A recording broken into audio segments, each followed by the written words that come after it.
Hey everyone, back again with another unboxing, this time from Didun. This is the Tiffany style Patek Homage.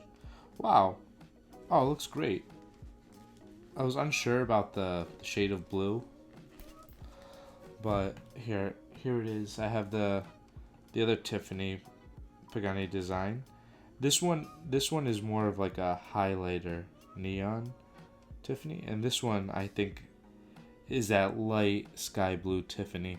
So I got this in a quartz version. I paid $30 for it, and I've had a Didun in the past, a white dial Nautilus Homage, but the battery was crap. So I think hopefully this one will hold up. But I think this one looks great. Can't wait to get this sized.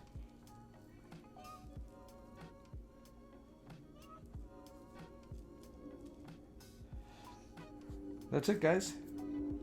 Make sure to subscribe for the full review.